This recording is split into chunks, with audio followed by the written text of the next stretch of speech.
Hello, everyone, and welcome back to Cyrus Webb Presents. I'm your host, Cyrus Webb. Glad you all could join us. We also are simulcasting our broadcast for our radio audience in Mississippi at Max WYED 94.1 FM and WYEDonline.com. Also, just tuning in through our podcast at iHeartRadio and Amazon Music. We want to thank those joining us on Facebook, LinkedIn, YouTube, X, and on Instagram. We're about to bring in our friends over on the Amazon side to be able to begin our process with a great guest today. And we're live on Amazon Live with Cyrus Webb Presents and Conversations Live. So glad you all can be with us. For those who are new to us on the Amazon platform, I want to say welcome to you. Make sure you guys do hit that follow button to stay connected with our programming 6 days a week here on Amazon. You'll see it either here in this corner or down below. You also will see in the carousel the book by our next guest. We're excited to welcome Dr. Linda Eckert to our broadcast today. She's the author of this book you guys see here, dealing with a very important topic, that being cervical cancer. The book is called Enough. We're going to talk to Dr. Eckert not only about the amazing work she's been able to do, but it's been like for her to share the stories of others and what she wants you to know about cervical cancer and the role that all of us can play to make sure it is eradicated. Dr. Eckert, thank you so much for the time. Really appreciate it. Oh, thank you for the opportunity. Well, this is an important conversation. I think for any of us, who have, women in our lives, whether it's mothers, sisters, or friends, this is something all of us should be passionate about. And I think that's one of the big takeaways from me, Dr. Eckert, from the book Enough is that, and I was just saying to you, that I think one of the biggest problems is we can't think about this as someone else's issue. It really is something that impacts us all. Is that one of the big things that you're hearing from people who are reading Enough? Yeah, I think that people didn't realize just how common cervical cancer is or how common HPV disease is. In the United States, we lose a woman every 2 hours from cervical cancer. And globally, we lose a woman every 90 seconds. And each of those people has families, they have children, they have, like you said, communities, they provide food for their neighbors, they run organizations. And so this is a massive loss to all of us, all of humanity, actually. Yeah, such a great point. Hello to you, Ebony, over there on Instagram. Hello to you, Zimmer Entertainment Group. Good to be able to see you as well. And that's why I'm so glad you mentioned that too, because again, this book, there's so many layers to it, Dr. Eckert. But one thing I love you're able to do is you're able to allow the people that are impacted by cervical cancer, HPV, as you mentioned, to go from being a number to actually just hearing their stories. How important was it for you to put names and real situations to this issue of cervical cancer? I think that was critical, and it was a wonderful experience for me personally to get to know these women. I've been a OBGYN for 30 years. I've seen people all over the world who have precancer or cancer of the cervix. And so I know those stories, but I feel like it's a disease that's still stigmatized. It's hard to talk about, and that people really need to understand who these individuals are. They're everybody. They're your neighbors. And if they could understand who these individuals are and hear their stories and their inspirational desire to get rid of this disease, then perhaps we could elevate this disease and make it one that people are more able to talk about.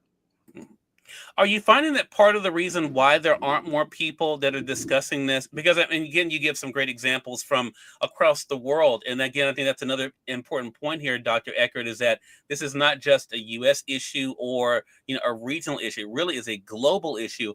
Are you feeling that there is a lot of stigma and misunderstanding about cervical cancer and HPV?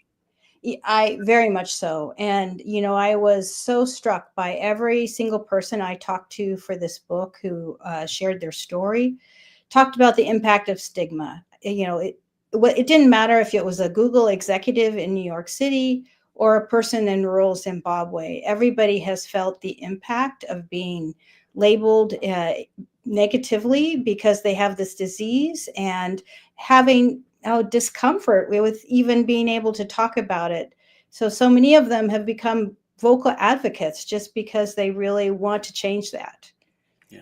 You write in the book, and I mentioned to you before we went live here, Dr. Eckert, I wanted to share something I thought was really fascinating. It's in the chapter 6, the toll of treatment is the title. For those who have the hardcover edition, I'm going to highlight it for you guys over on the Amazon side where you guys can be able to get it there. But you talk about this when it comes to cervical cancer treatment and the importance of treatment in general. we're talking about an individual named Carol in this particular chapter, Dr. Eckert, and you say not every person with cervical cancer will endure the long, complex treatment Carol went through.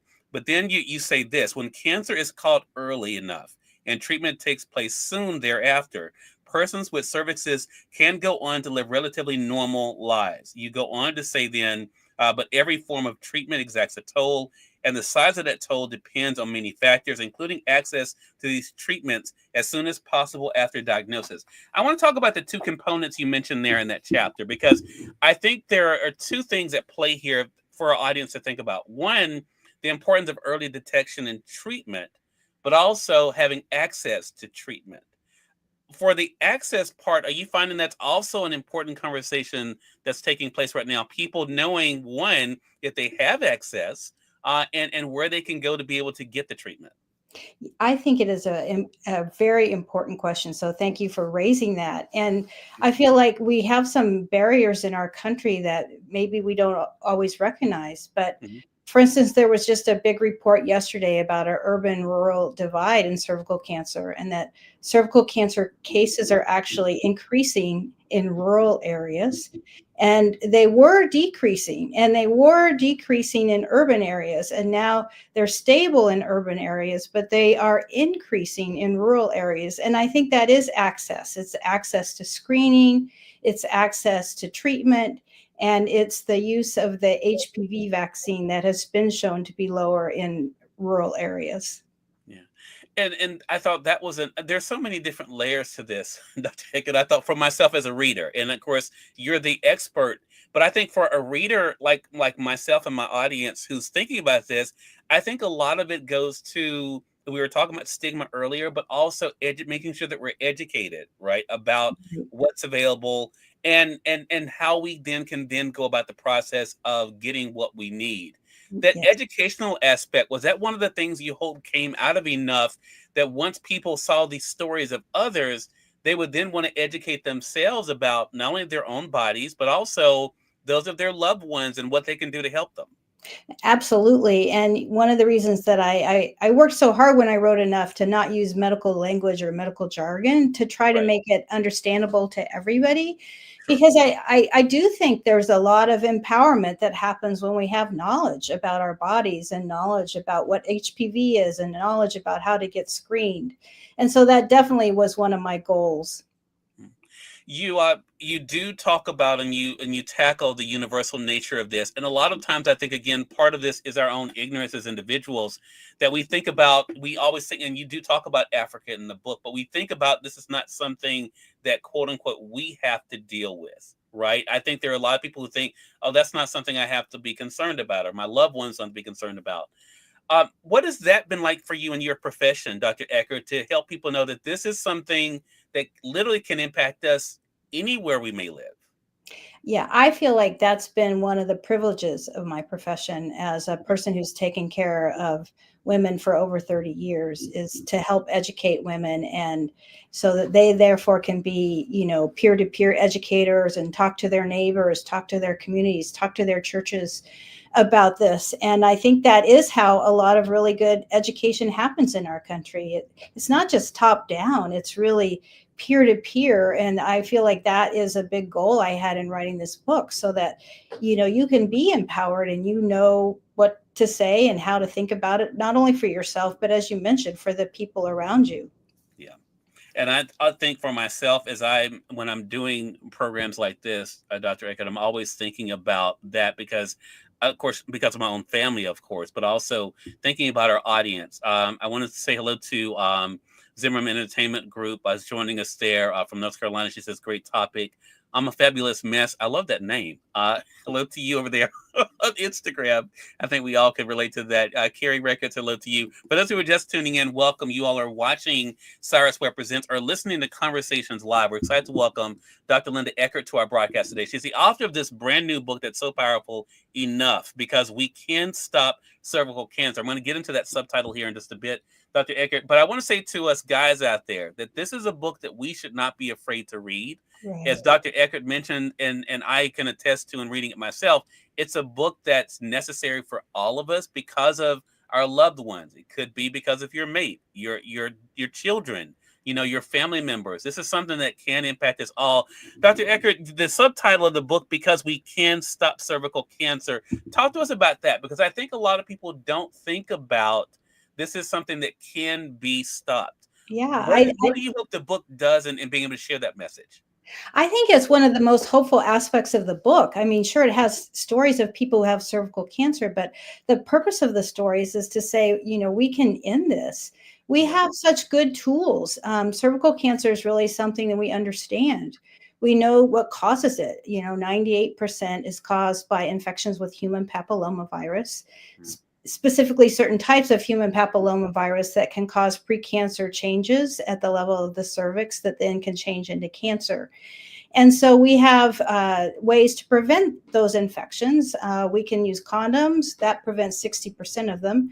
But the most effective prevention tool we have is the HPV vaccine. And if that is used prior, especially to exposure to the HPV virus, it can prevent up to 90% of cervical cancer, which is pretty amazing, actually, if you think about getting 2 shots and preventing, you know, cervical cancer. It also prevents 5 other types of cancer. So the HPV vaccine is one preventative tool. And another one we have is screening. For a long time in this country, we've been offering pap smears, which have absolutely lowered the cervical cancer rate. And those are tests that look for changes on the cervix that can be precancer that then can be treated. So we now are doing also HPV DNA testing to look for the specific HPV types that can lead to these precancer changes. But with either of those tests, if they are found to be abnormal, then one can get treatment, and that treatment is very successful at stopping the progression to cancer. So it really is a cancer that has a lot of good news and power behind it. Yeah. This brings up something I think that is very timely for us, though, Dr. Eckert. And I take, I've been in the media business here at Mississippi for 22 years now, and I take the work I do here very seriously. I understand that everyone feels differently about the media and about press and where they get their information. I totally get all of that, but I have to give you, for myself as someone in media, give you so much credit for addressing that in this book. I want to read something you wrote about the danger of misinformation, but I want to preface it by saying, as we're having this conversation today, again, there are some people who have become very, very afraid when it comes to, the healthcare industry, about medical treatments, about vaccines, because of information they've heard, maybe not even checking sources. But you address this in the chapter, and I want our audience to make a note of this. It's chapter 10, Sex, Lies, and Logistics, Obstacles to Vaccination Beyond the Marketplace. And you say this on page 132 of the book, under the subheading, Good Information and Lots of It. You write, countering misinformation based on fear, suspicion, and sensationalistic reporting requires excellent and relentless public health messaging. Governments and healthcare systems at all levels must not only fight bad information, but also supply good information, lots of it, all the time. This expenditure of time, money, and energy demands public and civic will built on the valuing of women's health. Nothing less than lives are at stake. That is one of the most powerful paragraphs to me in this whole book, and I enjoyed the whole book. But that is one of the most powerful ones, because I think it shows the danger of misinformation. It shows the danger of not being informed. Was that an easy decision for you to make into addressing that topic, and to let us know this is something all of us have to be relentless in doing, and making sure that we are countering misinformation with truth? Yeah, I think, as somebody who's been answering parent questions and patient questions about this vaccine for a long time, Hmm. the misinformation wasn't surprising to me. It's not surprising to me. And I felt really compelled to address it in this book because it also has had vast implications. And I think that the story that goes along with that chapter of a 14-year-old who turned down the vaccine because she just didn't have enough good information and then got cervical cancer at age 24, which is very young, Yeah. was a really point in case of, she just really needed good information so that she could make that decision. And I understand, like, people want to do the right thing for their Sure. kids. They want to do the right thing for themselves. I think we all are approaching it from that angle. And so I do feel like trying to find accurate information that you feel good about is a really important part of taking care of your health. Yeah. It is. That's why I said this book is for everybody, men, women. I think, regardless of age, where you live. Part of the good news that you mentioned, I want to say for our radio audience tuning in on Max WYED, our neighbors in Alabama um, are featured in a very great way in this book. Yeah. Dr. Eckert, talk to our audience about the great things that are happening, especially in places like Alabama. Alabama is actually leading the way in this nation. They are one of the few states that have a cervical cancer elimination effort that has been signed by the governor, by the state public health department, has people on board. It came out of a place of really increased cervical cancer in some counties, especially, that were so high they were somewhat like certain countries in Africa. And so people said, "Hey, we can do something about it." And it's been a wonderful partnership. It's involved Rotary, it's involved the University of Alabama, it's involved NGOs. It's called Operation Wipeout, if you want to Google it.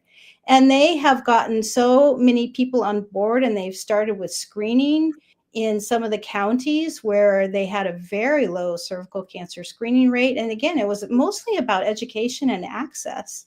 Yeah. And it's been widely accepted and very successful. So I think it's a wonderful model to use, and it's really encouraging. What was your hope? Of course, I know you as a medical professional, of course, when we see the title Enough, this is something that's personal to you. But what do you hope we as the reader, Dr. Eckert, take away and come away with so that we also feel like enough already when it comes to something that we can be able to end? Well, I hope that by seeing the stories and realizing the impact and how widespread it is, that you feel like, oh my gosh, I've heard enough. But Yeah. then I also hope that as you read through it and as you see the opportunities that we have to make a difference, you can join in to say, we have enough, actually. We Mm, actually have enough that we can eliminate, truly eliminate a cancer. And there are countries that are on their way. Australia is probably going to eliminate this cancer within 10 years. wow. Sweden. So it is doable. We have models, we see it happening. And so I think that is the encouragement and the knowledge base that I want to offer to people. And then the stories, I think, provide the inspiration. So true. If you don't mind, I'd like to share some of the pictures. Do you mind? No. Um, I love the fact, we all have heard the saying, a picture's worth a thousand words. I want you guys to think about these faces that we're able to see in the book because it really does show, again, this is something that impacts all of us. And it's something, of course, that all of us can work together to do together. And I think I love that, the fact that those pictures were included, Dr. Good, for you. What was it like for you once the book was published to see the way that people were resonating with it? Of course, just regular individuals like myself, but also those in the medical profession. Yeah, it's just been so rewarding. I just got back from University of Michigan where I was teaching a class in reproductive health, and there were 180 undergrads who had read the book. And they totally got it. They got all the issues about equity and access and the importance of messaging, and to hear their questions and to see, oh, this is the next generation, of health providers and public health. That was an amazing experience. But another experience is when I collected the stories to write this book, many of them were over Zoom because it was during 2020, it was during Uh, COVID. And so as the book has come out, I've had the opportunity to travel and to meet many of the women who offered their stories for this book. I And love that. that has been something that has really touched my heart. Well, this conversation is so important, Dr. Eckert. I'm so glad you could stop by. Again, everyone, Dr. Linda Eckert has been our guest. Her powerful book is called Enough, the subtitle, Because We Can Stop Cervical Cancer. Again, available right here on Amazon. You guys can be able to get the hardcovers you see there, but also the Kindle edition as well. So make sure you guys do get it for yourself, get it for your family members and friends, and join this conversation and become informed. I think that is the big takeaway for me. Become informed. There's so much I learned about this. We're talking about cervical cancer here, Dr. Eckert, but when you talk about, the importance of early detection and treatment, those are things that we can apply to so many different things in our lives when it comes to taking care of ourselves. So I really want to thank you for that. How can our audience stay connected with you, Dr. Eckert? Well, I am on Instagram, I'm on LinkedIn, I'm on Facebook. Those are all good ways. And I have a website, drlindaeckert.com. That's another way that also talks about where I'm speaking and what I'm doing and has other information about HPV in the book. And so that's drlindaeckert.com. Love that. Again, well, Dr. Eckert, it goes without saying, you're welcome back here anytime. Looking forward to speaking with you again. Oh, I thank you so much for the opportunity. It's my pleasure. And we thank your audience for tuning in to another great segment of Cyrus Webb Presents and Conversations Live. Until next time, you all make it a great one. We'll talk to you soon. Take care.